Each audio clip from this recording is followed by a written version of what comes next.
At 11:34 p.m. on Valentine's Day, 1994, an emergency call cut through the south side of Chicago.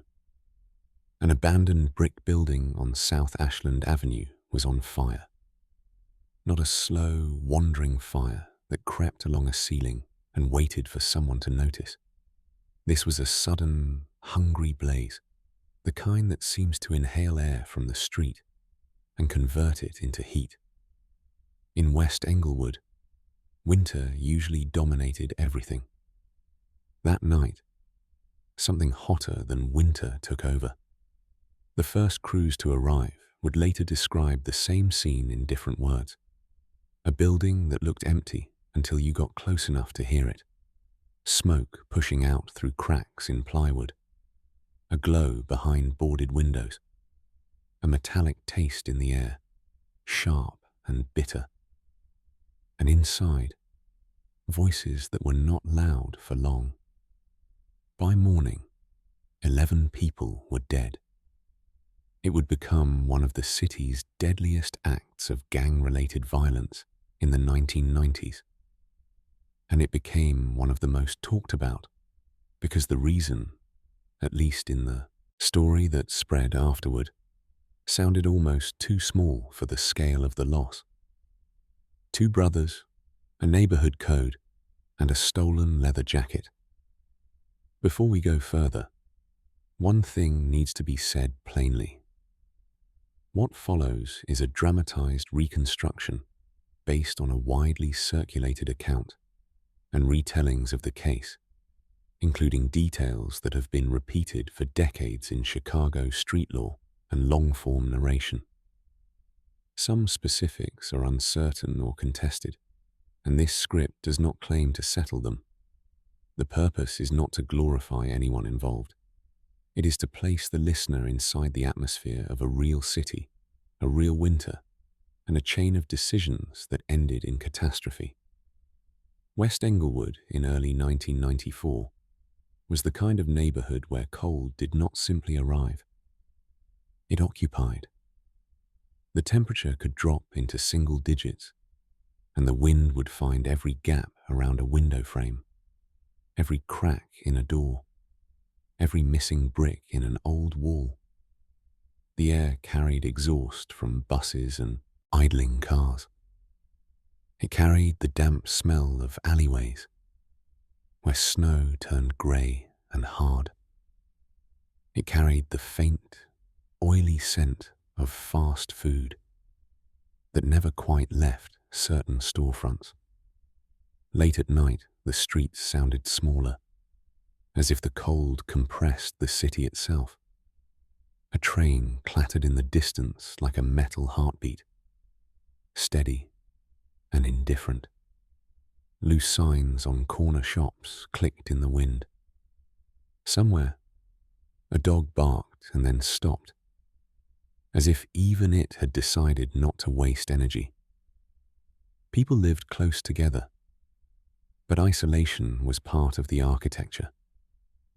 You learned who belonged on your block by the way they moved, by what they did not look at, by how quickly they crossed a street when a car slowed down beside them. You learned to keep your hands visible. You learned to keep your voice even. You learned what to do when a group of young men stood on a corner and decided, for reasons you might never understand, that tonight you would be tested. Chicago in the early 1990s was changing. The old structures that had once controlled whole neighborhoods were fracturing into smaller crews. Some of the old rules remained, but they were less predictable. Reputation mattered more than hierarchy. Humiliation mattered more than money. In places like West Englewood, respect was not an abstract concept. It was a form of protection. And when that protection cracked in public, in front of witnesses, the consequences could echo far beyond what anyone intended. In the retellings of this case, everything begins with a jacket. The jacket was brown leather, worn and creased, The kind of garment that did not look impressive on a rack, but carried a weight when it hung on a chair in the right room. It had belonged to a father. In some accounts, it was tied to military service. In others, it was simply the last solid piece of a man who had died too early. However the family described it, the meaning was the same. It was not about fashion. It was about memory you could touch. The jacket belonged to Marcus Johnson. Marcus was 27 that winter. People who knew him would later describe a man who carried himself older than his age, as if adulthood had been forced on him early and never let go. He worked with his hands. He was a mechanic, or at least someone who took in jobs where tools and patience mattered more than talk. He liked problems with clear causes. A belt slipping, a starter grinding, a noise that meant something was loose. He liked the satisfaction of making a thing behave again. He lived alone. He kept routines. He woke early, before dawn, when the neighborhood was quiet and the cold felt clean because no cars had stirred the air yet. He made coffee strong enough to bite the tongue. He layered clothing, the way people in Chicago do in February. And then he left for work while other apartments still slept. Friends described him as steady, not gentle exactly, but controlled. A man who could sit in a room full of loud talk and not compete with it. A man who did not advertise what he was thinking. Marcus's younger brother, Terrell, was 23. Where Marcus held things behind his eyes, Terrell carried them in his jaw and shoulders. He had a job, a girlfriend in some accounts, and the thin outline of a future that still seemed possible. But he also had a loyalty that did not negotiate. After their father died, the stories say, it was not the neighborhood that raised Terrell. It was Marcus. That bond mattered, because what happened next was not only about a stolen jacket, it was about what the theft signaled to everyone watching. If you grew up in a place like West Englewood, you learned early how objects could become symbols. A chain with the right pendant, a watch, a ring, a jacket that had belonged to a father. These were not expensive things in the way suburban people imagine expensive. Their value was not in the store. Their value was in the story attached to them. To take something like that was to send a message. And in a neighborhood where messages could invite violence, the recipient could not always afford to ignore it. This is important, so let's re-anchor it. 11 people will die before this story ends. And yet the fuse is lit by something that sounds ordinary. That is the horror of it. The ordinary becomes fatal when pride and fear turn into law. In the weeks leading up to the fire, West Englewood moved the way it always moved. People got up before dawn to catch buses to jobs that did not love them back. Kids walked to school with shoulders hunched against the wind. Store owners swept salt over icy doorsteps. In the evenings, young men gathered in basements, in back rooms, in corners of abandoned buildings that still had power stolen from somewhere else. They played dice. They smoked. They drank. They talked about money, about women, about how cold it was, about who had been shot last week, about who got arrested, about how somebody's cousin was moving out to Indiana to start over. And then there were the crews. The crew in this story, the one that gathered at the building on Ashland, was not an empire. It was a knot of friends and cousins and classmates. Their loyalties were tight and local. They shared the same corners. They had the same enemies.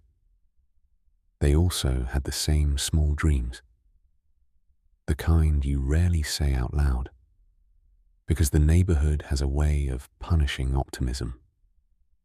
The names and exact identities of all 11 victims are not consistent across retellings, and that uncertainty matters.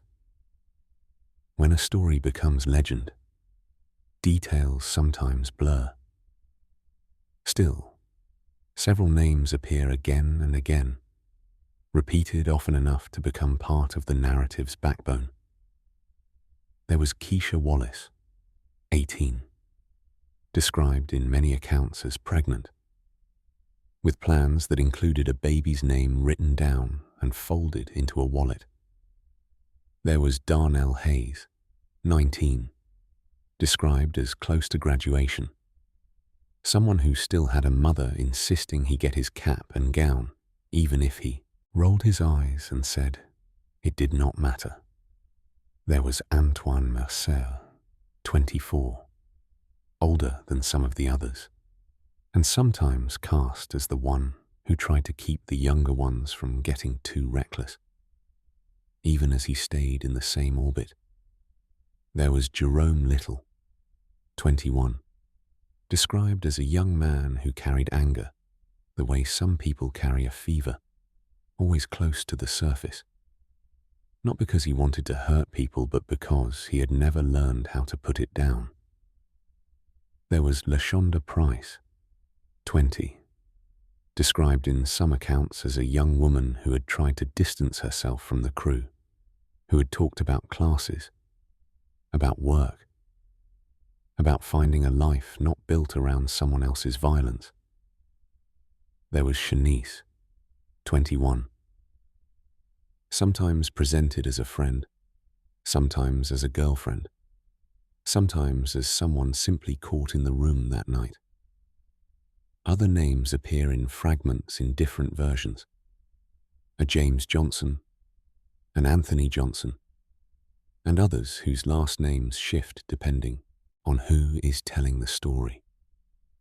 Whether those were misremembered, misreported, or real people attached to a legend is hard to know.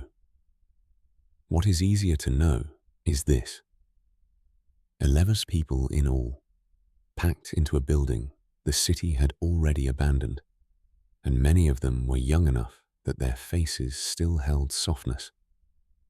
That is another thing worth noticing. The building on South Ashland Avenue, often cited as 6743 South Ashland Avenue, was not a home. It was not meant to hold laughter or music or bodies at midnight. It was an old brick structure that had been empty for years, boarded up, stripped of anything valuable, left behind like a shell. To the city, it was a problem. To the neighborhood, it was a hiding place. Places like that become magnets. They pull in people who need privacy. Teenagers who cannot bring their friends into a crowded apartment. Young men who do not want to be seen on the street corner. People who want to drink, smoke, gamble, and feel untouchable for a few hours. In the retellings, that building became a regular spot, a place where the crew could gather without older relatives watching, without police passing too close, without rivals knowing exactly where they were. And that is where the jacket threads back into the story. The inciting incident is described differently depending on who tells it, but the core remains stable. Marcus's jacket was taken in front of witnesses, and the act was treated as a public humiliation. One version says it happened at a party. Another says it happened during a dice game, late at night, in a basement where the air smelled of cigarettes and old carpet. Another says Marcus had taken the jacket off for a moment, hanging it on the back of a chair. And when he turned back, it was gone. What matters is that Marcus noticed. And he knew, or believed he knew, who had taken it. The name that appears most often in retellings is Ray Thomas, a young man tied to the Ashland crew, someone known for being quick with words and quick with anger. Whether he personally took the jacket or whether it moved through hands and ended up with him varies by account. But he becomes the face of the insult in the story's later shape. In one reconstruction of that first confrontation, Marcus does not shout. He simply steps into the room with the kind of calm that makes other people stop talking. The space is crowded. Someone is rolling dice. Someone is laughing. The smell of smoke and sweat hangs in the air. Marcus looks at Ray, then looks around at the witnesses. "Where's my coat?" he asks. It is a simple question. In another neighborhood, it might have ended there. In West Englewood, a simple question asked in front of witnesses is not only a question, it is a demand for the other person's answer to be public as well. In some versions, Ray laughs. In some, he shrugs. In some, he says the jacket is gone and Marcus can do what he wants. The words are not consistent, but the tone is. It is not apology. It is not peace. It is defiance. Terrell, the younger brother, is described as reacting immediately. The retellings often put a hand on his shoulder, Marcus holding him back, not out of kindness to Ray, but out of calculation. A fight right then would not fix the humiliation. It might deepen it. It might make Marcus look like a man who had lost control. And control mattered. In a reconstructed exchange, Terrell leans in and says, "Lo, give it back." Ray answers, "Or what?" The room holds its breath for half a second, the way rooms do when young men test each other in front of witnesses. Marcus ends it by turning away first. He leaves without the jacket, and he leaves with a room full of witnesses who have just seen him denied. In the days that follow, the story says, Marcus tries to handle it the way men in that world are expected to handle things. He asks around. He sends messages through mutual friends. He looks for a quiet return, something that allows the jacket to come back without anyone losing face. This is the part of the story that feels almost tender, and that tenderness makes the ending worse. In some retellings, Marcus is not looking for blood at first. He is looking for repair. He wants the jacket back without a spectacle. He wants the insult erased quietly. But in the version that has been repeated most often, the jacket does not come back, or it comes back damaged, or it comes back with a message attached. A final insult that makes compromise impossible. There is a detail that appears in some accounts, that Marcus found the jacket being worn by someone else, paraded like a trophy. Whether that is literal or symbolic is uncertain, but it captures the emotional center. The jacket was not only stolen, it was used to display Marcus's humiliation. And humiliation, in that world, was a debt. In the weeks that followed the theft, the jacket stopped being an object and became a story the neighborhood carried from porch to corner, from hallway to basement, like a rumor with weight. People who had not been in the room when it happened still felt they knew it. They retold it with their own flourishes. Some said Marcus had looked stunned. Some said he had looked calm, which to them was more frightening. Some said Terrell had tried to swing right there and Marcus had held him back. Some said Marcus had promised, out loud, that he would not let it go. No two versions were perfectly identical, and that was the point. The story was being used, not preserved. If you are trying to understand why pride can become deadly, this is where to look. It is not only the original insult, it is the way the insult is repeated, amplified. The neighborhood becomes an audience, and when a man believes he is on stage, he begins acting for the seats.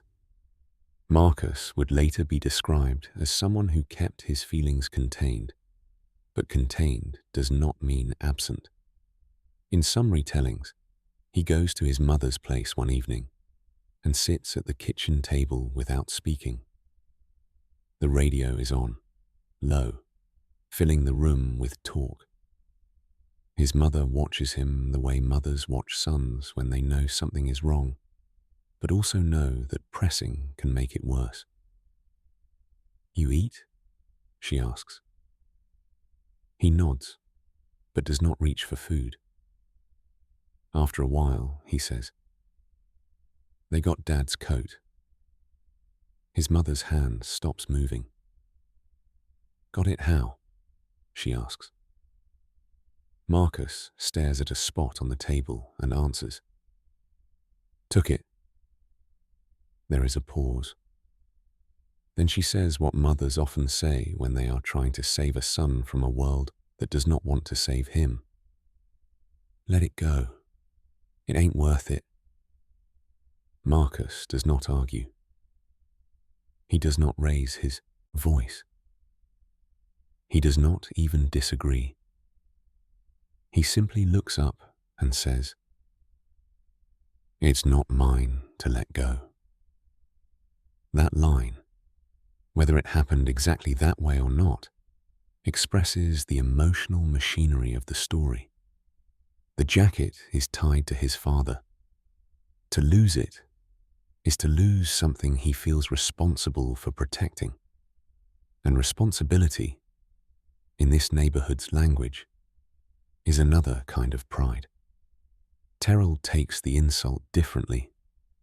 He takes it like a wound to the family, like someone has spit on their name. Younger men often live closer to the code because they have had less time to be disappointed by it. In some reconstructions, Terrell spends the next day searching for Ray Ray, not with a plan, but with a restless hunger to make contact. "Where he at?" Terrell asks people on corners. They shrug. They avoid his eyes. Some of them smile, as if the tension is entertaining. Terrell's friends try to calm him. "Bro, it's a jacket," one says. Terrell snaps back. "It ain't a jacket." The friend raises both hands, palms out, as if backing away from a fire already starting. For the Ashland crew, the jacket is a trophy at first, not because it is expensive, but because it is a symbol of dominance. In some retellings, Ray Ray wears it openly, letting the leather catch streetlight, letting people see it. He does not need to explain what it means. Everyone knows.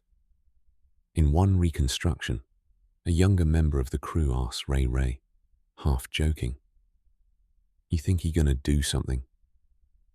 Ray Ray answers, "He can try." The boy laughs, but the laughter is uncertain. Because even among young men who act fearless, there is an awareness that some lines invite consequences. This is where the victims become more than the number 11. To understand what happened, You have to understand who was inside that building and what they carried with them besides gang loyalty. Keisha Wallace, 18, is described in repeated accounts as being 3 months pregnant. She is not painted as an angel in those stories. She is painted as a young woman caught in a tight world, trying to carve a life out of limited options. She has friends in the crew. She has family who want her to stay away from trouble. She is young enough to still believe she can choose a different path. Old enough to know that the neighborhood does not always let you choose cleanly. In one reconstruction, Keisha's grandmother tells her, "You don't need to be out at night." Keisha answers, "I'm not doing nothing." Her grandmother says, "Nothing turns into something out here." Keisha rolls her eyes and kisses her grandmother's cheek, the way teenagers do when they think elders are exaggerating. "I'll be back," she says. And her grandmother, who has lived long enough to fear silence, says, "Don't be late." Darnell Hayes, 19, is described as being close to finishing high school. In some retellings, he is described as a decent basketball player, someone who had talent, but not enough structure to turn talent into escape. His mother, in those stories, insists he apply for a job, insists he think about the future, insists he stop hanging out with boys who treat the neighborhood like a playground. In one reconstruction, Darnell stands in the hallway, pulling on a jacket of his own, and his mother says, "Where are you going?" He says, "Out." She says, "Out where?" He doesn't answer directly. That is what teenagers do when they are trying to keep control over their own lives. His mother tries again. "You got school?" He says, "Tomorrow." She says, "School don't mean tomorrow if you ain't here." Darnell pauses at the door, half annoyed, half affectionate. "I'm here," he says. "I'll be back." Antoine Mercier, 24, is often described as older than the rest, and in many retellings that makes him the one who knows how quickly fun can turn lethal. He has been around long enough to have seen someone bleed on a sidewalk, long enough to have watched friends go downstate, which is how Chicago people sometimes refer to prison time, long enough to have learned that the neighborhood's biggest danger is not always outsiders. Sometimes it is your own group's belief that nothing can touch you. In a reconstruction, Antoine tells a younger member, "Don't be loud in there." The boy replies, "Ain't nobody coming." Antoine shakes his head. "Nobody's how you get dead." Jerome Little, 21, is described in some versions as the kind of young man who could be charming one moment and violent the next, not because he enjoyed violence, but because he did not know how to swallow anger. He has a record for small things, possession, fighting, trouble that is common in the neighborhood and still dangerous. In the stories, Jerome is the one who escalates arguments, the one who dares someone to disrespect him, the one who cannot let anything slide. If you want to understand why the jacket insult mattered, look at Jerome. Men like Jerome are the audience the code is built for. They believe respect is the only protection, and they enforce that belief on everyone around them.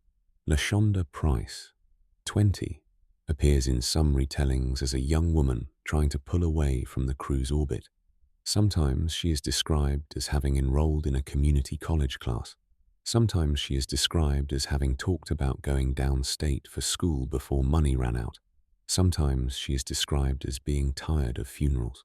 In one reconstruction, Lashonda stands in a doorway and says to a friend, "I'm not staying long." The friend laughs. "You always say that." Lashonda answers, "This time I mean it."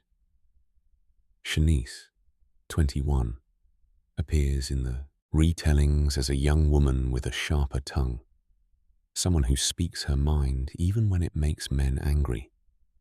Her last name is not consistent across versions, which is one reason this narration treats details carefully. But her presence is consistent. She is there.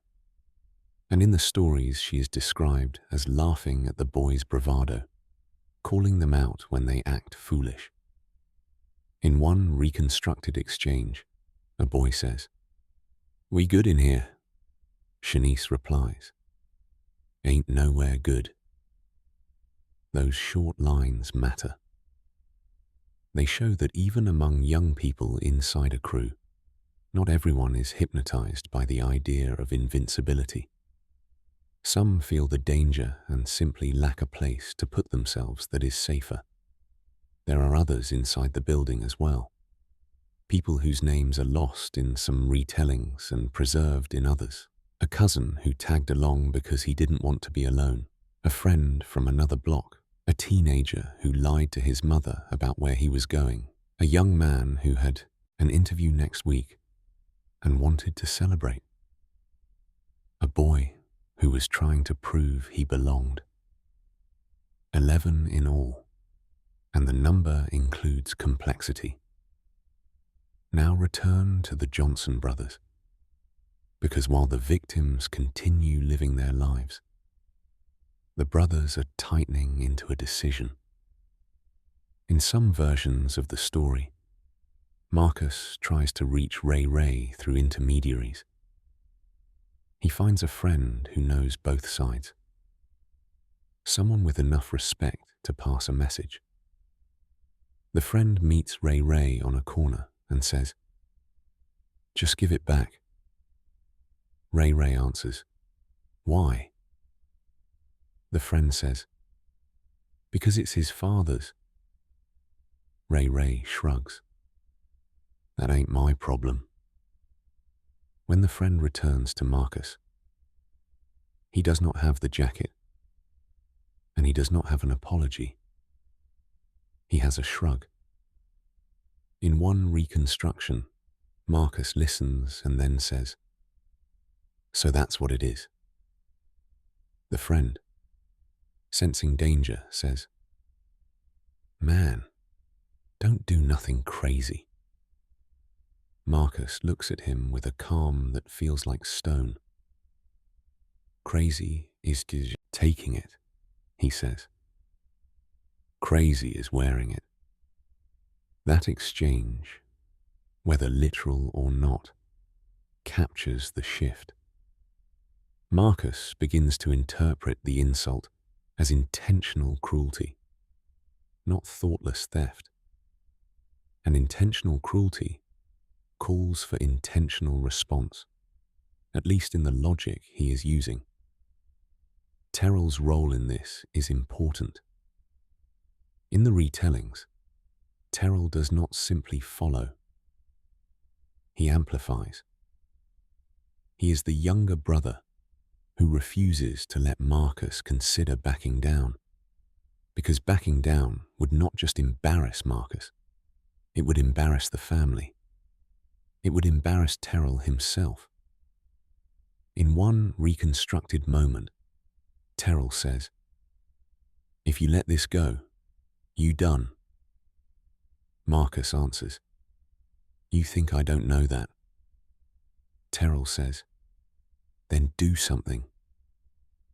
A terrible thing about violence is how it can be encouraged by people who are not doing the encouraging out of evil, but out of fear. Terrell is afraid of what the neighborhood will do to his brother's reputation if nothing happens. He is afraid of what will happen to them if they appear weak. That fear can push a person into choices that destroy more than reputation. There is another element, often present in these retellings, that deepens the tragedy. Marcus is described not as a man who enjoys hurting people, but as a man who wants a form of justice. In places where law enforcement is distrusted or absent, men sometimes create their own courts. The code becomes the law, and the law is not proportional. A jacket taken becomes a verdict. A humiliation becomes a sentence. And a sentence, once imagined, demands to be carried out. This is the space where the story asks its first open question. If Marcus wanted the jacket back, why did it end with 11 dead? The answer is that by the time the fire happened, the jacket had become something else. It had become a symbol of whether Marcus could be challenged and survive as himself. The victims, meanwhile, were still going to the abandoned building. They were not thinking about Marcus Johnson most of the time.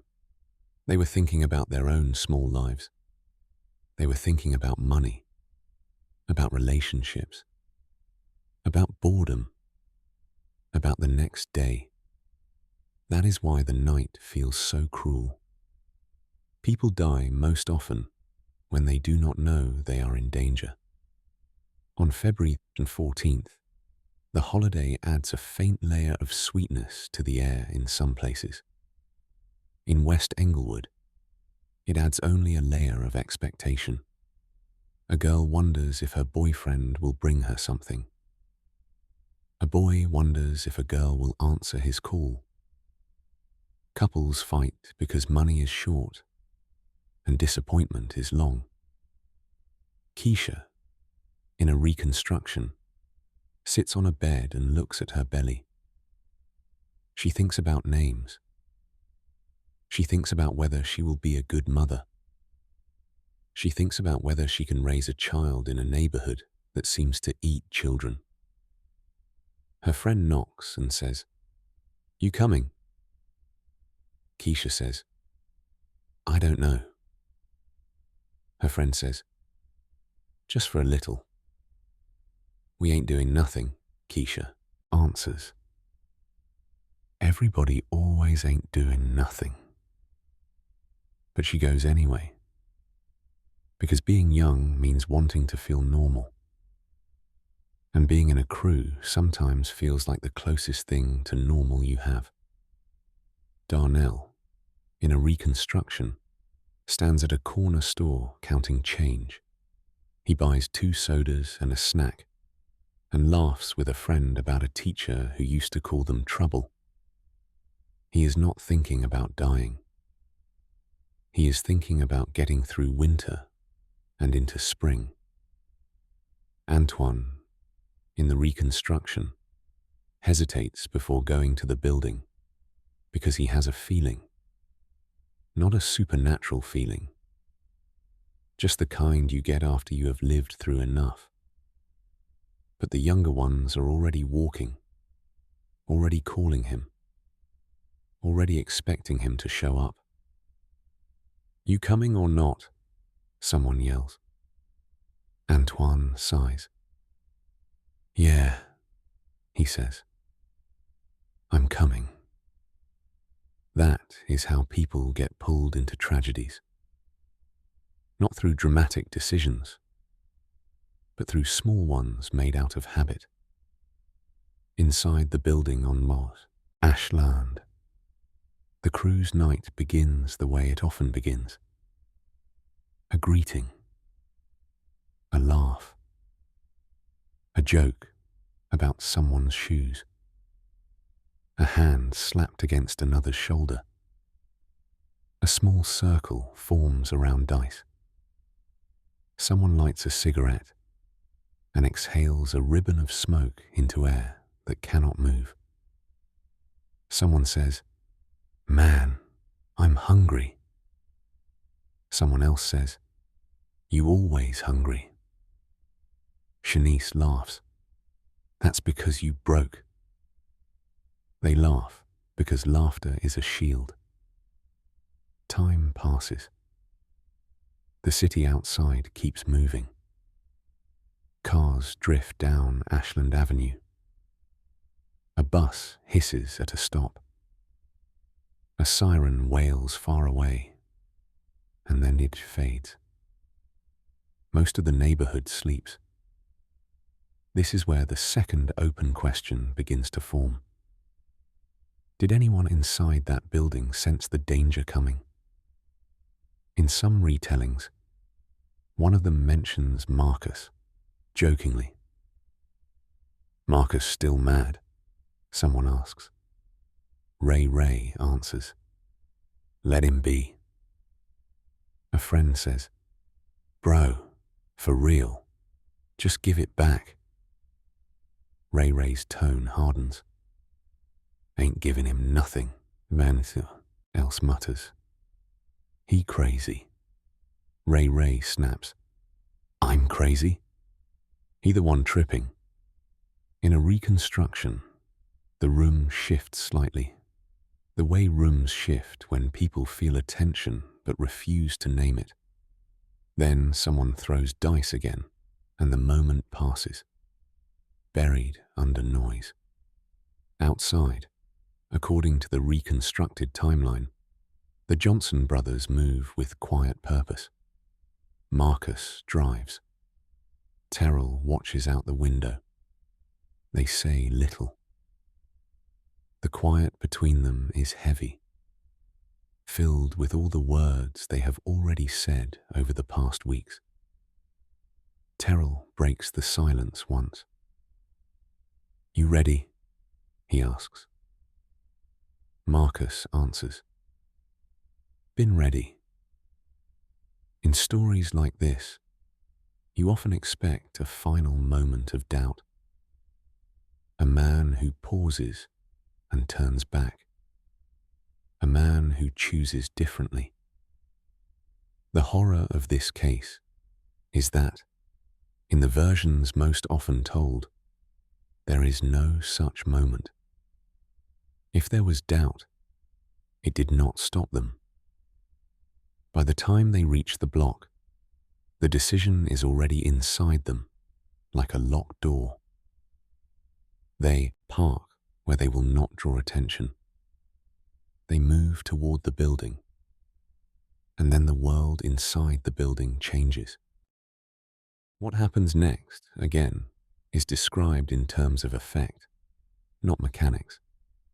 A fire starts, and it is not a small one. At first, those inside treat smoke like a nuisance. Someone says, "Who burning something?" Someone laughs, "Probably your breath." Then someone coughs. Then another. Then the coughs become frantic. The air thickens. Visibility shrinks. The room's edges disappear. Panic arrives not as a single scream, but as many small sounds. Feet scuffing, hands hitting wood, voices calling names. "Keisha!" someone shouts. "Darnell!" someone else yells. "Where the door?" The door, in a reconstruction, does not behave the way they expect. Whether blocked, jammed, or simply swallowed by smoke and confusion, it does not offer escape. People surge toward it, and then recoil when heat rolls back at them.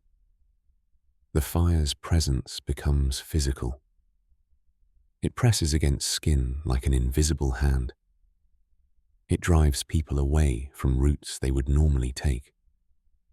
It turns familiar stairs into a wall.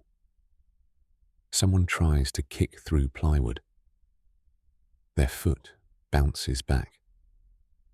Someone else tries again, harder. And the sound is a dull thud that offers no crack, no give. Shanice, in one reconstruction, yells, "Open it! Open it!" A young man screams, "It won't!" Keisha coughs so hard she bends forward, the world shrinking to breath and pain. Someone tries to lift her.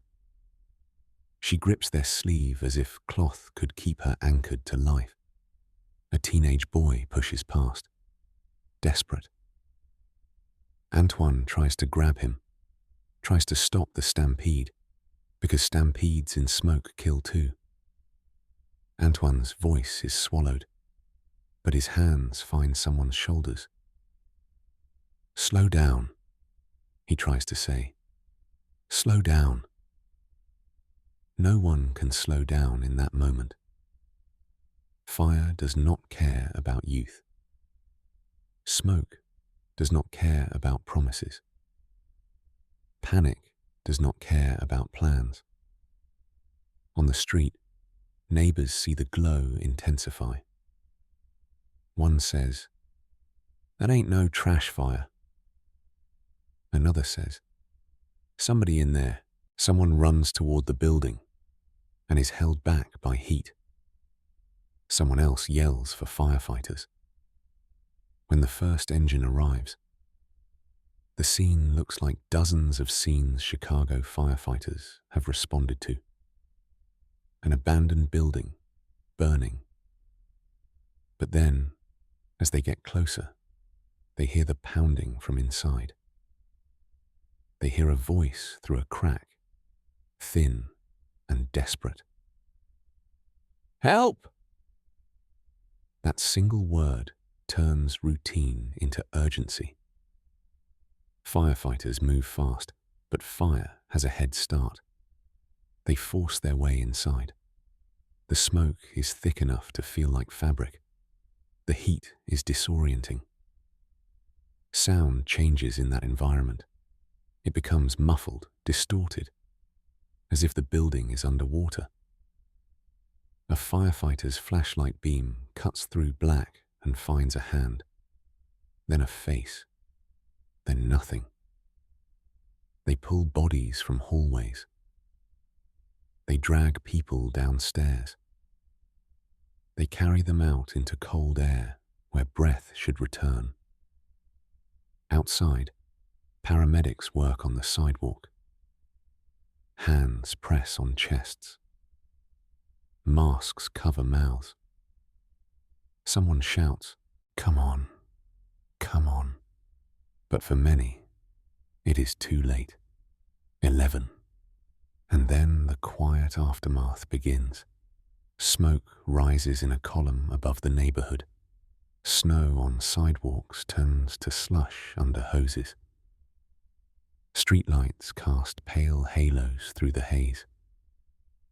People stand in coats, watching as if watching could undo what they have seen. One neighbor says, "Who would do this?" No one answers. Later, as the fire is extinguished and the building is open to investigation, the reality of what happened becomes undeniable. This was not a random accident. This was not a candle tipped over. This was not careless smoking. In the repeated accounts, investigators find indicators of a deliberate act. They treat the scene as a homicide scene as much as a fire scene. The building becomes a place of evidence. Every piece of charred wood, every burn pattern, every collapsed stair becomes a statement. The question becomes, who made this happen and why? That is where the jacket returns like a ghost. When investigators hear about it, the jacket becomes their narrative anchor. Crimes of this scale often have motivations that feel large: money, drugs, revenge between organizations. Here, the motivation feels both small and enormous, because it is not about leather. It is about pride. In the days after the fire, the neighborhood is a swirl of grief and fear. People whisper about Marcus and Terrell. People whisper about Ray Ray. People whisper about whether there will be more violence, whether someone will retaliate, whether the city will crack down. Ray Thomas, in the retellings, does not sleep well. He hears his own name in whispers. He sees eyes on him. He realizes the jacket, once a trophy, is now radioactive. In one reconstruction, someone tells him, "You should have gave it back." Ray snaps, "Shut up." But his voice is thin. If the story is told with tragic irony, this is the moment where Ray understands too late that a stolen object can cost more than the person who stole it. It can cost everyone around him. Investigators interview people connected to the victims. The interviews are painful, not only because of grief, but because the victims' lives are complicated. Police reports do not capture how a person laughed. They capture arrests. They capture affiliations. They capture the parts of a life that the system is designed to notice. Families fight against that reduction. They bring photographs. They bring report cards. They bring baby pictures. They bring stories about who their children were before they were labeled.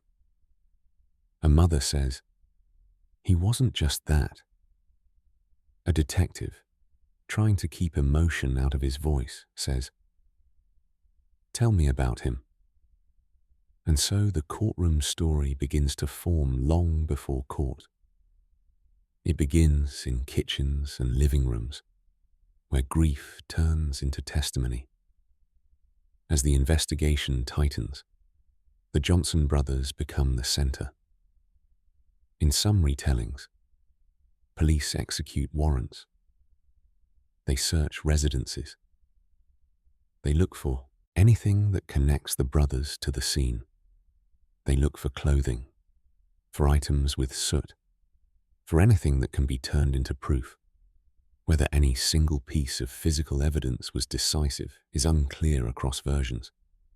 What remains clear is that the case leaned heavily on motive and witness statements. At some point, according to the repeated account, someone breaks. It might be a member of the Ashland crew, terrified that the deaths will bring endless retaliation. It might be someone connected to the Johnson brothers, frightened by what they believe they overheard. It might be someone who simply cannot hold the weight of knowing. They tell police that Marcus and Terrell did it. They say it was about the jacket. They say it was meant to send a message. Once a statement like that exists, investigators can build around it. They can look for corroboration. They can compare timelines. They can pressure other witnesses. They can turn rumor into a prosecutable story. The Johnson brothers are arrested in most versions. Their arrest creates a shockwave. Some people feel relief, believing that accountability might stop further violence. Others feel fear, believing that the arrests will trigger more. Marcus's mother, in a reconstruction, stands in her doorway and watches police cars. She says, "What is this?" An officer says, "Mom, we need to speak to your son." She answers, "About what?" The officer does not answer in that moment, because sometimes the answer is too large to fit in a sentence. Terrell's girlfriend, in some versions, cries. She says, "No, no." Terrell says, "It's going to be okay." But his eyes say it won't. At the station, questioning begins. In the retellings, Marcus is controlled. Terrell is less so. A detective asks Terrell, "Did you go to Ashland?" Terrell says, "No." The detective asks, "You know how many dead?" Terrell's jaw tightens. "I heard." The detective says, 11. Terrell looks down for the first time. Then he says, "I didn't do that." Marcus, in his own interview, focuses on the jacket again because it is the emotional hook. He says, "They stole from me." The detective replies, "So you killed them?" Marcus answers, "No." The interviews go in circles, as interviews often do. What breaks circles is not logic. It is evidence. In the repeated account, prosecutors eventually file the case in a way that suggests they believe they can win. They believe the story will persuade a jury. They believe the motive will make sense to people who understand Chicago's streets. The trial, in these retellings, becomes a collision of two worlds: the world of the neighborhood code and the world of the legal system. In court, prosecutors explain the jacket not as a fashion item, but as an heirloom. They explain humiliation not as a childish feeling, but as a form of danger. They explain the abandoned building not as a random location, but as a chosen place of vulnerability. They call witnesses who knew about the confrontation. They call witnesses who heard threats. They call fire investigators who testify that the blaze was deliberate. The defense tries to dismantle the story. They point out the uncertainty of witness memories.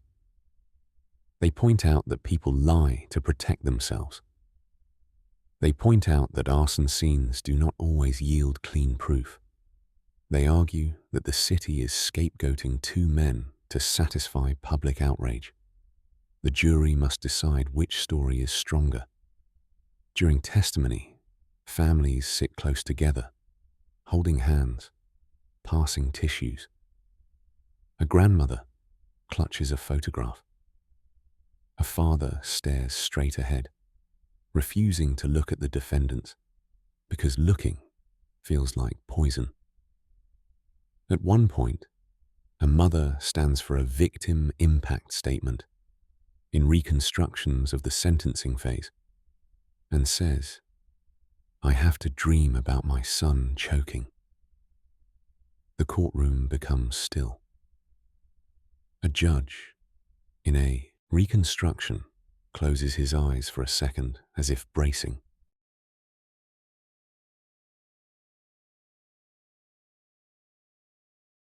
In a case like this, the legal language is formal, but the emotion leaks anyway. The verdict, as often repeated, is guilty, and then sentencing. The sentences are described as severe, meant to match the scale of the tragedy. Life sentences are mentioned in many retellings. Life without parole is mentioned in some. The exact phrasing varies, but the essence remains. The brothers are removed from the world outside.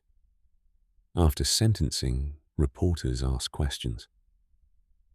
"Why did you do it?" one asks. Marcus, in the retellings, does not answer. Terrell's attorney says, "No comment." Outside, relatives of victims shout. Some are angry at the brothers. Some are angry at the system that allowed abandoned buildings to become death traps.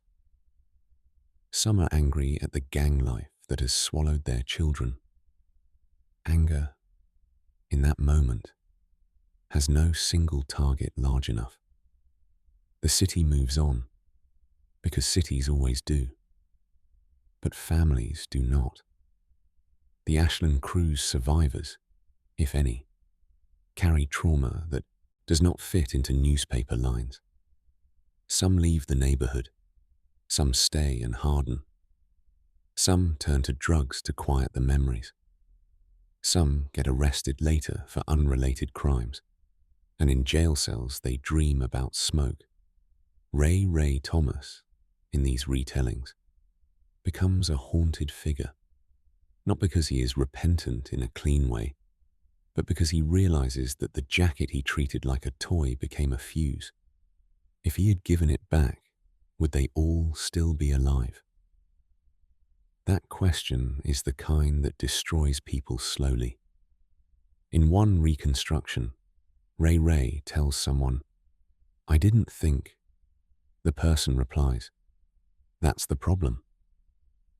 Years later, the building on Ashland is gone or altered. The city boards it again, demolishes, redevelops, forgets. But the neighborhood does not forget. Memory is more durable than brick. This story, repeated and reshaped, becomes a warning told to teenagers on corners. "Don't play with people," an older man says. A boy laughs. "It's just jokes," the older man answers. A joke can get you killed. In Chicago, in winter, that feels like a truth carved into the cold air. Now return to the question that started all of this. How could something as small as a jacket end with 11 dead? The answer is that in a neighborhood where people feel powerless, symbols become everything. If you cannot control your job, your money, your safety, you may try to control respect. And if respect is threatened, you may respond with the only language you believe people understand. That language is violence. The tragedy is that violence does not stay proportional. It expands. It spreads. It takes the people you aim at and the people standing beside them. It takes babies not yet born. It takes futures not yet lived. It takes a neighborhood's belief that tomorrow might be ordinary. In the end, what remains is not only the headline, it is the image of firefighters on an icy sidewalk, carrying bodies out of a building that should have been empty. It is the sound of a grandmother asking why. It is the silence that follows, when no answer can hold the weight. And it is the knowledge that this was not inevitable until it happened, which is what makes it so terrifying. Because the last choice was made by human beings, and human beings can choose differently. They just didn't. The neighborhood participates in this without intending to. People talk. They repeat the confrontation. They laugh about it. They exaggerate it. They keep the story alive, and each repetition sharpens the edges. It becomes a performance, and Marcus becomes the man who got embarrassed. This is where the code becomes a trap, because the code says that if you let someone embarrass you, you invite more embarrassment. The code says that if you do not respond, you become prey. So the question becomes, respond how? In the retellings, Marcus's behavior changes in small ways. He keeps going to work. He still gets up early. He still moves through the day with routines that look normal from the outside. But people close to him notice a narrowing in his focus. His answers become shorter. His eyes stay on a person a beat longer than they should. He does not smile as easily. He sits more quietly. He starts asking questions in a tone that does not invite refusal. Who was there that night? Who saw it? Who has seen Ray since? Who is talking? Where do they gather? Terrell becomes a shadow beside him. The younger brother who once moved independently now moves like he has been given a single job. Be close. Be ready. There is a moment described in one retelling where Terrell says, They think you soft. Marcus does not respond right away. Then, very quietly, he says, "They don't know me." Whether those words were ever spoken exactly that way is unknown. But the sentiment fits the logic of the place. Reputation is not only what you are, it is what people believe you are capable of. And sometimes, men do terrible things, not because they want to, but because they believe they must correct what people believe. This is the dark center of the story. It is not that the Johnson brothers suddenly became evil. It is that they accepted a set of rules that made evil feel like a requirement. In the weeks before the fire, the Ashland crew continues living. They continue meeting in the abandoned building. They continue spending time together, because that is what young people do when the outside world feels hostile. The city is cold. The apartments are crowded. The streets are dangerous. The abandoned building feels like their own private room. In that room, their conversations are not always about violence. They talk about music. They talk about sports. They talk about what kind of car they want when they have money. They talk about girls. They talk about who is going to have to look for a job if his mum kicks him out again. They talk about fights that have already happened and fights that might happen. They do not, in the retellings, talk about a fire. Not openly. If they had, perhaps someone would have left. But sometimes danger does not announce itself in time. In the reconstructed timeline, there are moments when the crew could have been elsewhere. A cousin invites one of them to come home. A girlfriend asks someone to stay in with her. A mother tells her son to get inside because she has a bad feeling.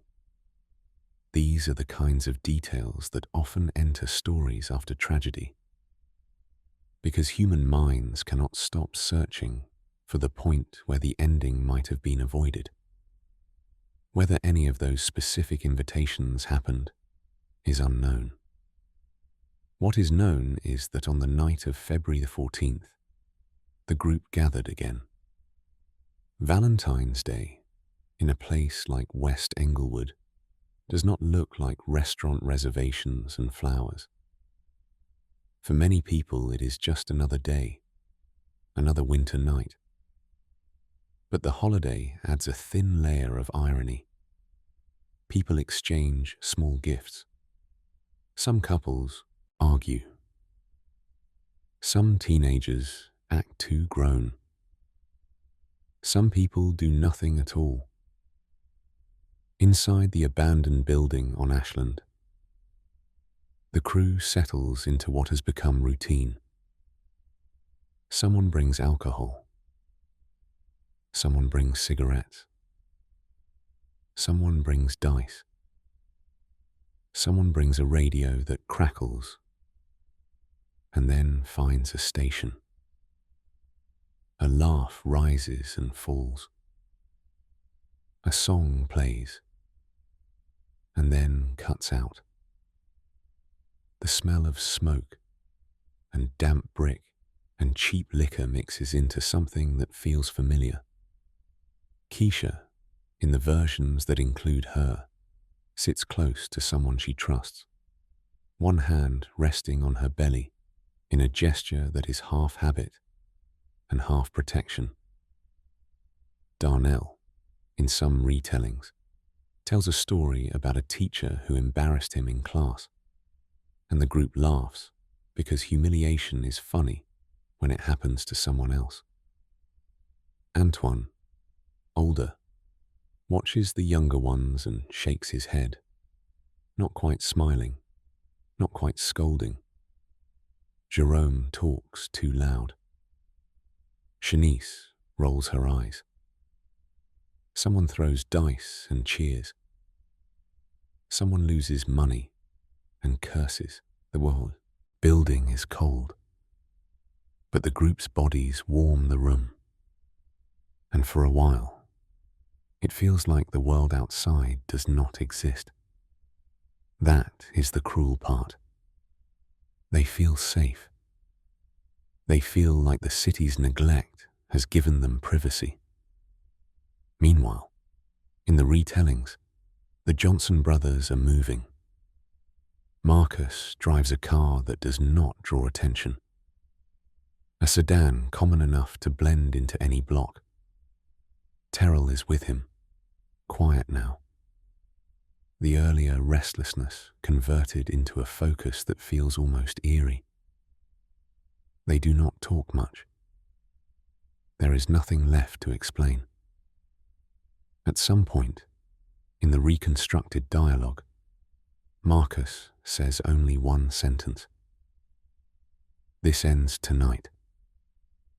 Terrell answers. It has to. The building on South Ashland Avenue sits like a dark tooth in the block. Boarded windows, a door that has been forced before, a place that looks dead until you know where to step. In the reconstructed timeline, the brothers arrive after the gathering has settled into itself, after the laughter has grown comfortable, after the crew has stopped listening to the outside world. They do not burst in. They do not announce themselves. They move with the quiet intent of men who have already decided. What happens next is described in terms of an act, not a method. According to the repeated accounts, the brothers set a fire meant to trap those inside. The details of how that was done are not necessary to understand the horror. What matters is that, in the moment the fire takes hold, the building becomes a maze where the exits are no longer simple. Smoke is the first weapon. It comes low, thick, and fast, turning breath into panic. People in the room look at each other with confusion, because at first no one believes the danger is real. In abandoned buildings, there are often small fires, trash fires, careless cigarettes. You smell smoke, and you assume it is contained, manageable. Then the heat changes. A young man near the door stands up and says, "Yo, you smell that?" Someone coughs. Someone laughs, still thinking it is a joke. Then the laughter breaks. Someone rushes for the stairwell and is forced back by heat and darkness. Someone pounds on a door that does not open the way it should. Someone screams for help, and the word help is swallowed by smoke. In reconstructions, the first moment of true terror comes when they realize the building is not letting them out. The air becomes unbreathable. Eyes sting. Throats close. People try to cover their mouths with shirts, with sleeves, with whatever fabric they can find.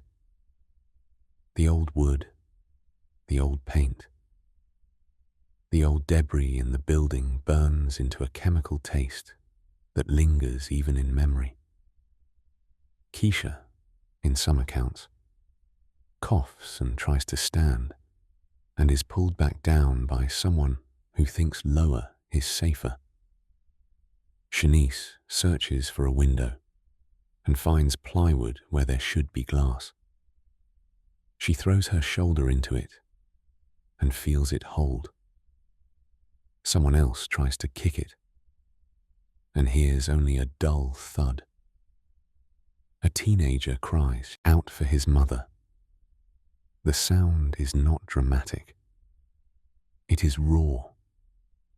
It is the sound of a child who realizes too late that the world does not care how young he is. A voice cuts through the smoke for a moment. "Get up!" someone yells. "Move!" But the direction does not matter when every path is heat. The building, old and hollow, begins to roar as the fire finds oxygen and feeds on what it can. The sound is like a living thing, like the structure itself is screaming. On the street outside, neighbors notice the glow. A woman looking out a second-floor window sees orange flicker against brick. She thinks at first it is trash burning. Then she sees smoke pouring out like a living thing, fast and thick. She opens her window and the smell hits her like a slap. She calls out to someone in her apartment. "Call 911. Another neighbor steps outside, pulls his coat tight, and stares at the building as if trying to decide whether to run toward it or away. He hears a sound he cannot place at first. Then he realizes it is a fist hitting wood from inside. At 11:34 p.m., the call comes in. Fire engines roll through West Englewood with lights that strobe across dark storefronts. Tires crunch over salt and ice. The wind slices through turnout gear. When firefighters arrive, they see what they always see at first. An abandoned building, boarded up, burning. The kind of building that usually has no one inside. Then they hear it. Not all at once, not clearly, but enough to make the hair under helmets rise. People are trapped. Firefighters force entry.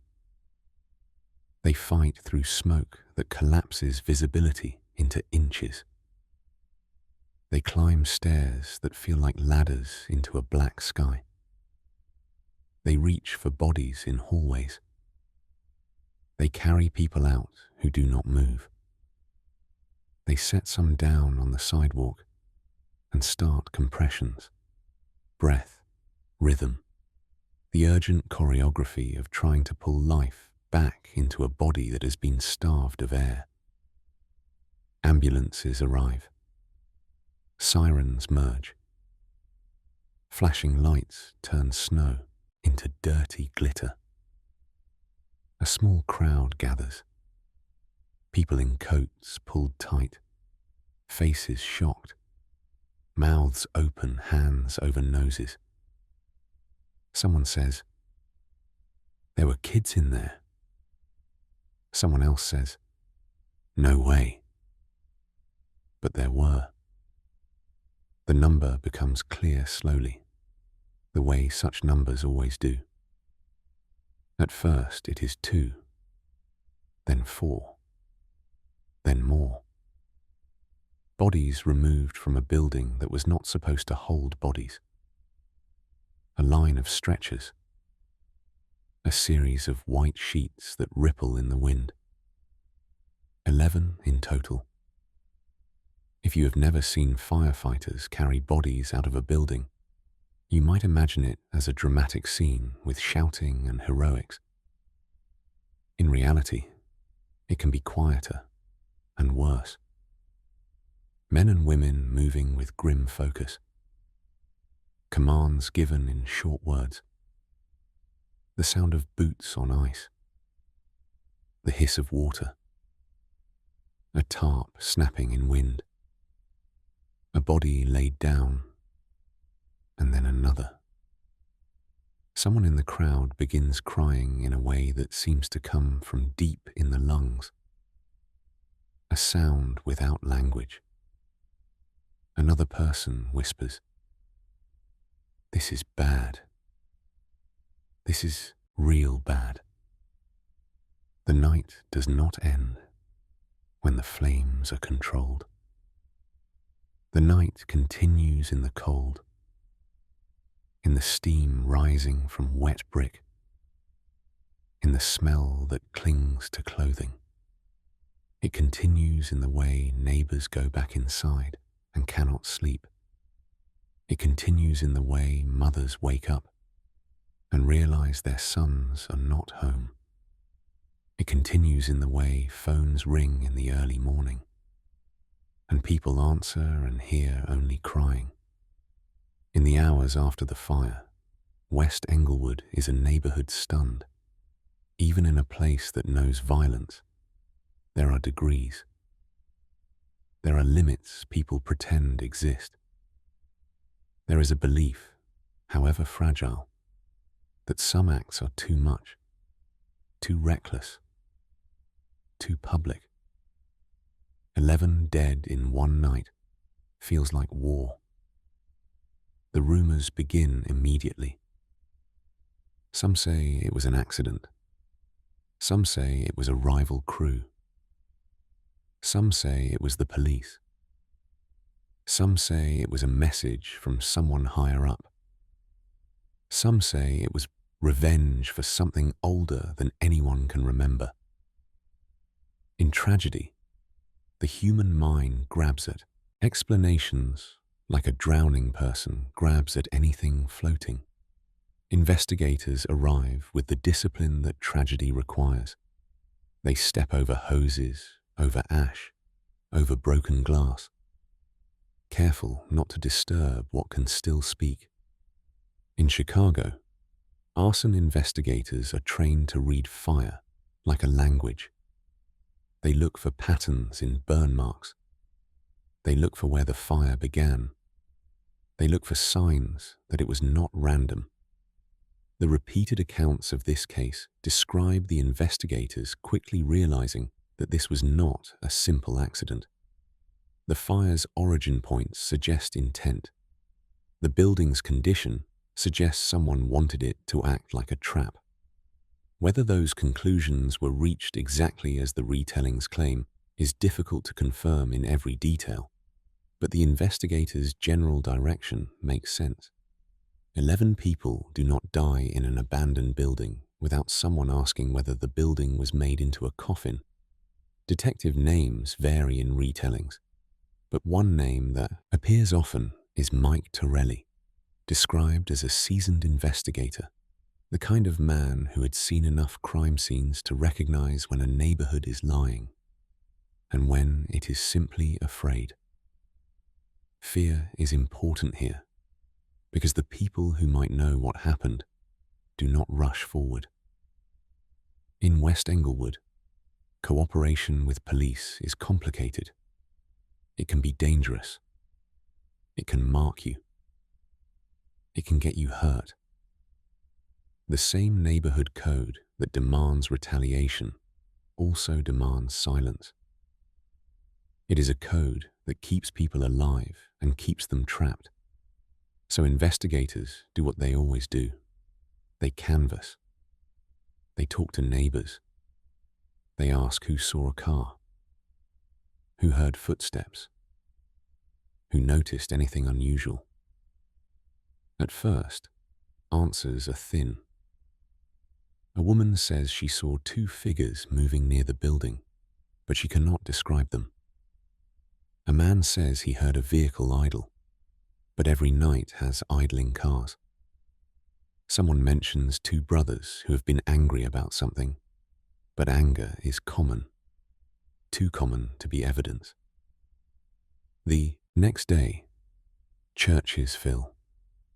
In one reconstruction, Mount Zion Baptist Church holds a service where families sit in the front pews, eyes red, hands clasped so tightly the knuckles whiten. A pastor speaks in a voice trained to be steady. He says, "We are here because we have lost children." The word children lands heavily, because in the eyes of mothers, even a 24-year-old is still a child when he is lying under a sheet. Funerals begin. Some are formal, with programs printed and hymns sung. Others are rougher, held in cramped rooms where grief fills the air like smoke. Photographs sit on easels. Candles burn. People hug and then pull away, unable to hold someone else's pain for too long. At one funeral, a grandmother steps forward and touches the photograph of her grandson, as if expecting it to be warm. "He was supposed to come home," she whispers. This is the second re-anchor. 11 people are gone, and every one of them had someone waiting for them, someone who expected a knock on the door, a call, a laugh from a hallway. The tragedy is not only the moment of death, it is the endlessness of absence afterward. Meanwhile, the investigation turns toward motive. Someone whispers that this was about a jacket. Investigators hear it, and at first it sounds ridiculous. 11 dead over clothing, a coat, something that could be replaced with a trip to a store. But in neighborhoods governed by reputation, objects become symbols. Steal a man's jacket, and you have not stolen leather. You have stolen face. So investigators keep pulling. They learn about the confrontation. They learn about Ray Ray. They learn about the Johnson brothers. They learn that Marcus Johnson had been asking around, pressing for the return, and that he had been denied. They learn that Terrell, younger and more volatile, had been seen with Marcus more often than usual. They learn, in some accounts, that the brothers had been heard saying something like, "We're going to make them pay." Witness statements in cases like this are rarely clean. People misremember. People exaggerate. People protect themselves. But patterns emerge even from messy testimony. If enough people say the same thing, investigators begin to treat it as a direction. The Johnson brothers become suspects. In reconstructed timelines, the police do not immediately have the kind of physical evidence that makes an arrest effortless. Arson scenes are chaotic. Fire destroys what it touches. Water washes away what fire leaves behind. Footprints become mud. Fingerprints become ash. So the case leans on human evidence. Statements. Motive. Opportunity. A neighborhood's reluctant admissions. In some retellings, an informant appears. Not a hero, not a villain. Just someone trying to keep themselves alive. Someone who says he overheard the brothers talking. Someone who says he saw them that night. Someone who says the jacket was mentioned like a grievance that would not die. Informants are a delicate thing. They are often unreliable, but they can also be correct. The truth is that violence makes people talk. Sometimes out of guilt. Sometimes out of fear. Sometimes out of self-interest. Investigators bring the brothers in for questioning, according to many versions. The interviews are described as tense, but not theatrical. Marcus sits with the stillness of a man who knows the rules of the room. Terrell sits with a tight jaw, eyes scanning as if the walls might shift. An investigator asks, "Where were you last night?" Marcus answers, "Home." Terrell answers, "Same." The investigator pauses, then asks, "All night?" Marcus nods.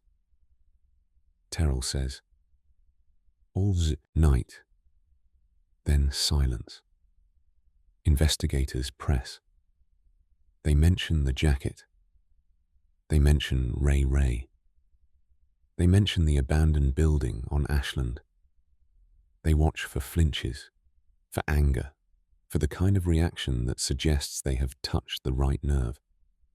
In one reconstructed exchange, Marcus says only one thing about the jacket.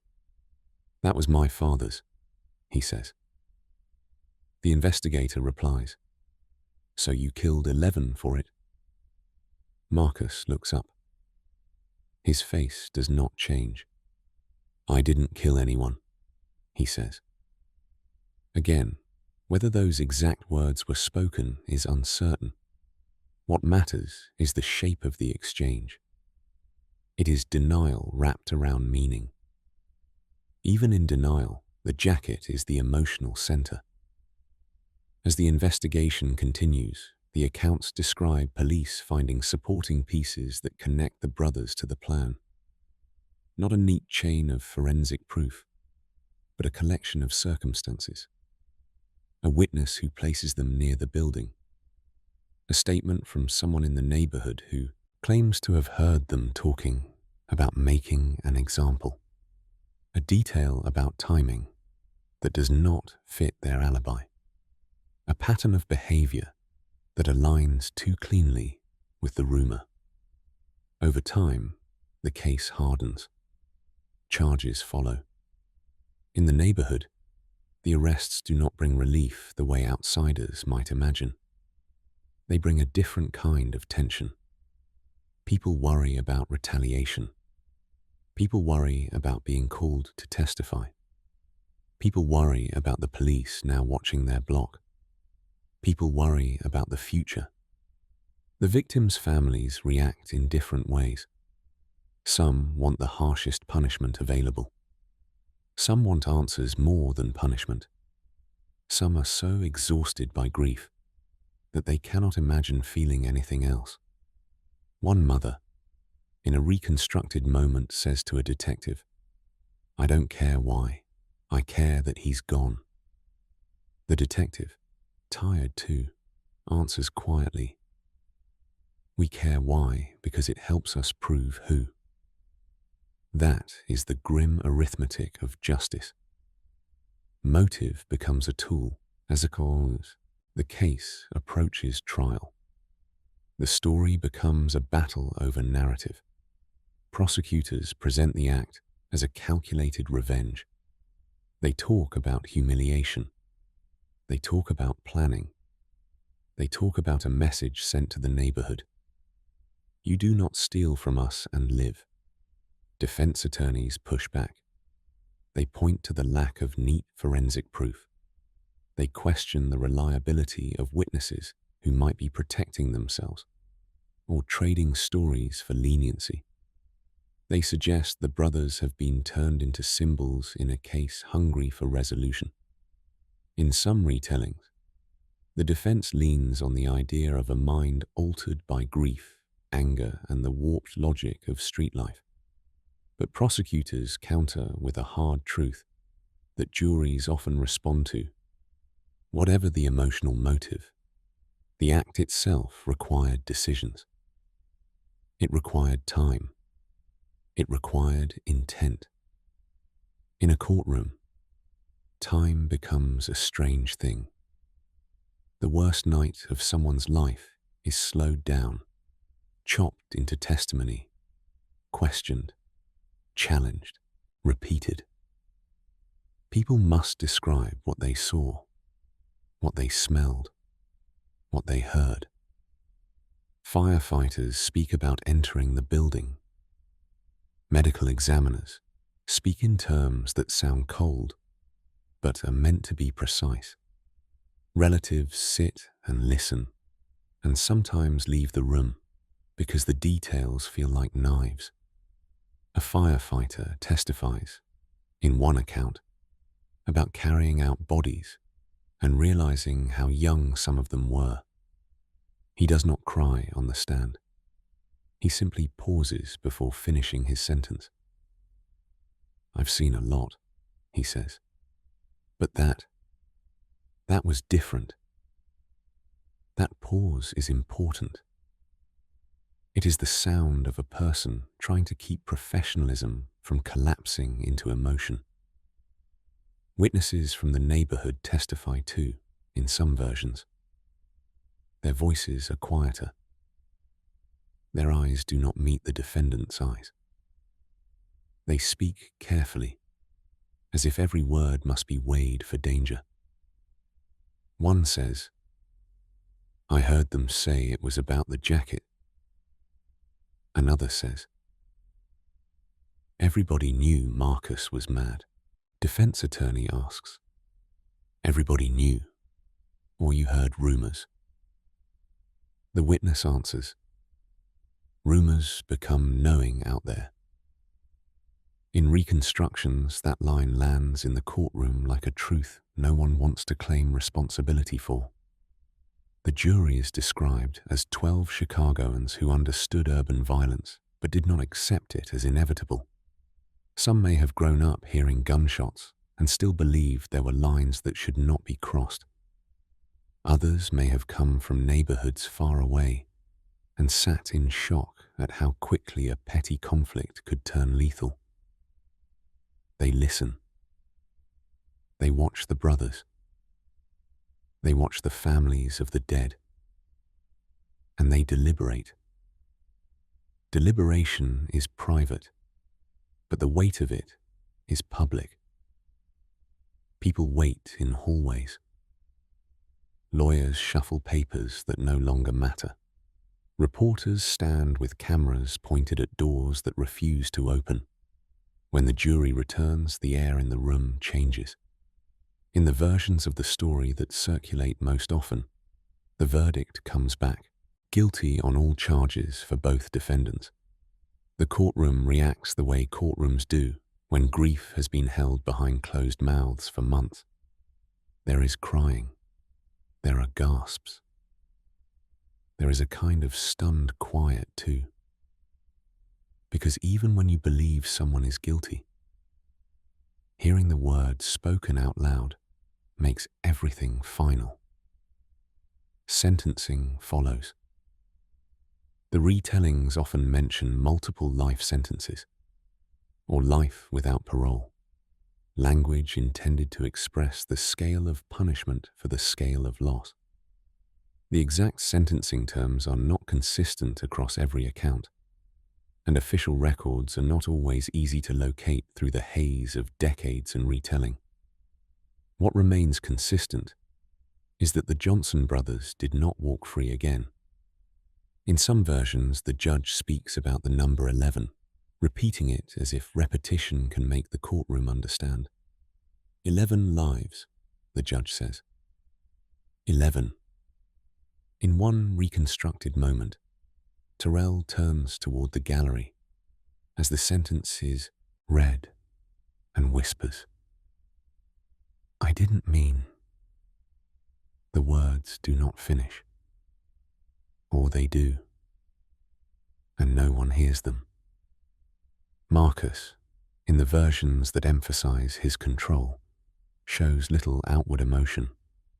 No tears, no collapse. Just a face set in a way that suggests whatever choice he made, he is committed to it fully, even as the consequences close around him. Outside the courthouse, microphones catch anger. A relative of one of the victims says, "A jacket wasn't worth 11 lives." A reporter repeats the line because it holds the shape of the tragedy. The simplicity of the motive against the enormity of the outcome. But the deeper truth is that it was never only about a jacket. It was about what the jacket represented. It was about a father's memory, and a brother's loyalty, and a neighborhood's code of respect and fear. It was about the way small humiliations can become existential threats in places where people already feel fragile. It was about the way men are taught that being disrespected is worse than being dead, and how that teaching can turn into a weapon. The aftermath does not end with sentencing. The families of the victims return to their lives, which are no longer the same lives. A mother sets a place at a table out of habit, and then remembers. A father drives past South Ashland Avenue and turns his head away, as if looking will reopen a wound. A young woman's pregnancy becomes a story of what never happened. A young man's graduation cap remains in a closet, still in plastic. In West Englewood, the abandoned building becomes a scar. Even after the fire is cleaned, even after boards are replaced and the city stamps paperwork, people remember the night the sky turned orange. Some neighbors avoid the block altogether. Others pass it every day and feel the memory rise like smoke. They remember the sirens. They remember the heat they could feel from across the street. They remember seeing firefighters' faces when they realized they were carrying out teenagers. For young people coming up in the neighborhood afterward, the story becomes a cautionary tale, and in some mouths, a twisted lesson. Some repeat it to warn against theft and disrespect. Others repeat it as proof that the rules are real, that humiliation is dangerous, that retaliation is inevitable. That is one of the cruelest parts of violence in places like this. It does not only kill the people it touches, it teaches the next generation how to think. Years later, retellings add details, as retellings always do. They mention prison fights. They mention isolation. They mention how the brothers aged inside concrete walls. They mention health problems. One version claims Marcus died in custody years later, though such details are not consistently verified in the sources available to the public. Whether or not that is accurate, the emotional truth remains. The story does not end with a dramatic twist. It ends with time. Time in prison, measured in counts and meals, and the slow erosion of the outside world. Time for families, measured in birthdays where a chair stays empty. Time for a neighborhood, measured in how many abandoned buildings still stand, and how many kids still believe respect is worth killing for. If you strip the story down to its bones, it looks like this. A father dies, leaving behind a piece of memory. A son wears that memory like armor. Another young man takes it, for profit, or for pride, or for the simple thrill of disrespect. The first son feels exposed. The younger brother feels the exposure as if it is his own skin. The neighborhood watches. The code tightens its grip. The men make a choice that feels, to them, like survival. And 11 people die. When you hear a case like this, it is tempting to search for a clean moral. A simple lesson that can be spoken and then set aside. Do not steal. Do not join gangs. Do not let pride control you.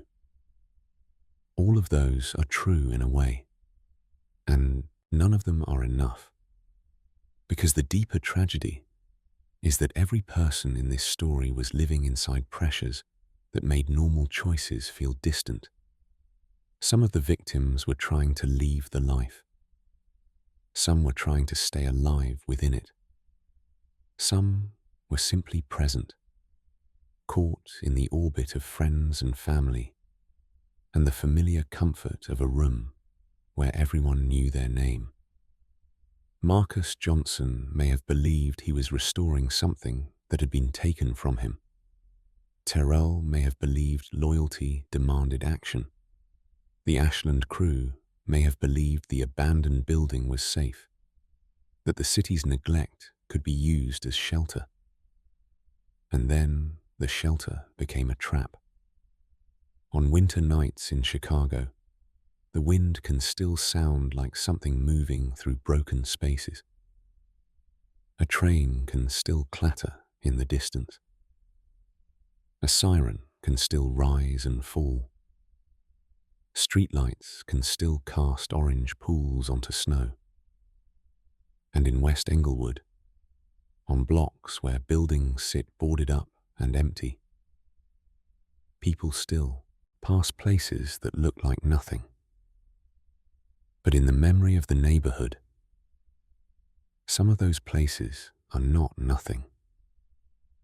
Some of them are where the city once burned, and 11 young lives ended, and a story settled into the air like smoke that never fully clears.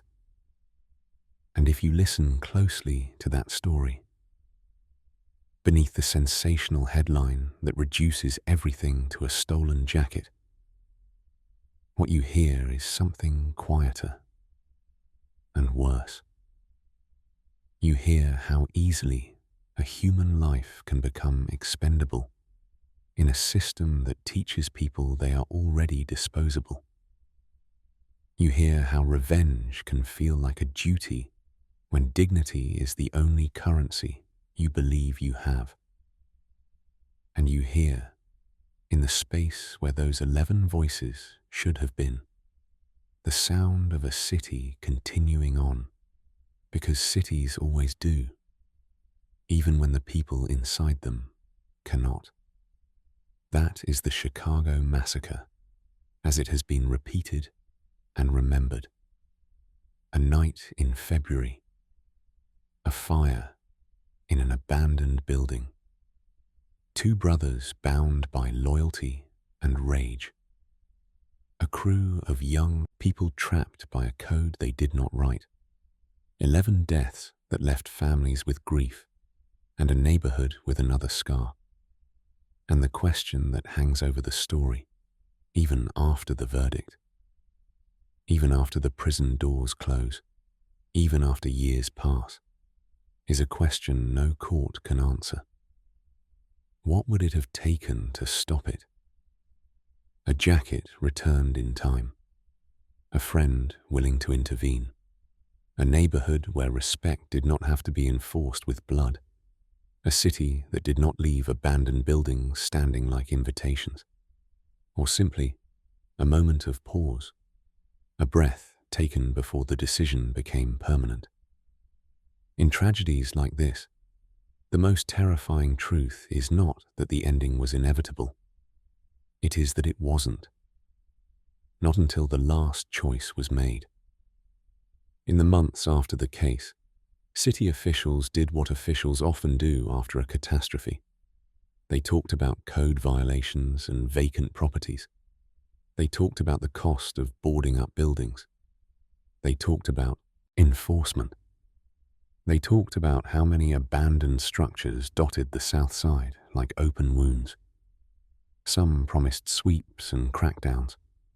Some promised redevelopment. Some promised jobs. For families sitting with grief, those promises sounded like language from another planet.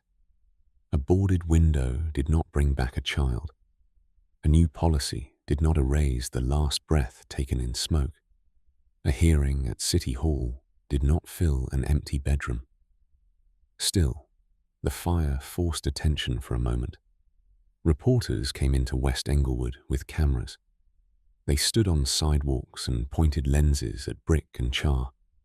They asked neighbors why young people were inside an abandoned building at midnight. They asked why the city let places like that stand. People answered the way people in neglected neighborhoods answer when outsiders finally show up. "Where were you before this?"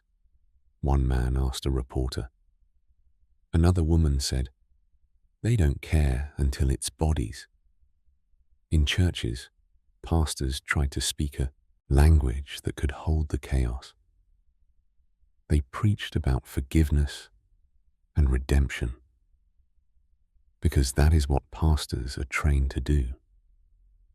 But forgiveness is complicated when grief is fresh, and the loss is so large, it changes the shape of a family. A mother might forgive someday, but she could not forgive on command. A father might stop hating someday, but hatred was one of the few feelings that made the world feel organized.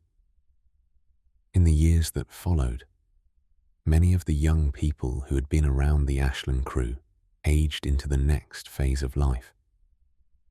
Prison, addiction, death, or for a few, escape. Some moved to the suburbs. Some joined the military. Some got jobs and tried to live quietly. Even for those who survived, the story followed them, because stories like this become a badge and a burden at once. A man would meet someone from another part of the city, and if the topic of West Englewood came up, the other person would say, "That's where that fire happened, right?" And the man would nod.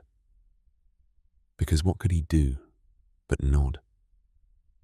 What is left, decades later, is not a clean lesson. It is a set of images that do not fade easily. A leather jacket hanging on a chair, ordinary and heavy with meaning. A crowded room full of young people laughing, unaware that laughter has an end. A winter street lit by emergency lights, ice reflecting red and blue. Firefighters moving like shadows through smoke. White sheets in wind. 11 names spoken at funerals. And 2 brothers, separated by only 4 years, living out the rest of their lives under the weight of a single decision, whether they admitted it or not. People sometimes ask whether the Johnson brothers felt remorse. Stories disagree. Some say Marcus never showed it. Some say he did, but only in private, only in ways that did not look like the remorse movies teach us to expect. Some say Terrell broke down. Some say he hardened. The truth is that remorse, like everything else in this story, is not a clean category. What is easier to say is that the aftermath was irreversible. Nothing could make the dead return. Nothing could give those families back the years that would have been birthdays, graduations, children, jobs, weddings. Nothing could unburn the building. And nothing could erase the knowledge that the first spark in this chain of events was a theft that could have been repaired with a return, an apology, a quiet act of humility. That is why this story still lives. Not because it is sensational, but because it is instructive in the most frightening way. It shows how fragile the boundary is between everyday life and catastrophe. It shows how quickly a neighborhood's code can demand more than any human being can repay. And it shows what happens when a city's neglect provides the setting for a tragedy that no one can contain once it begins. That is the Chicago Massacre, as it has been repeated and remembered and carried through decades like smoke trapped in old brick. A night in February. A fire in an abandoned building. 11 lives gone. And a question that remains, not as a moral lecture, but as an ache. What would it have taken to stop it?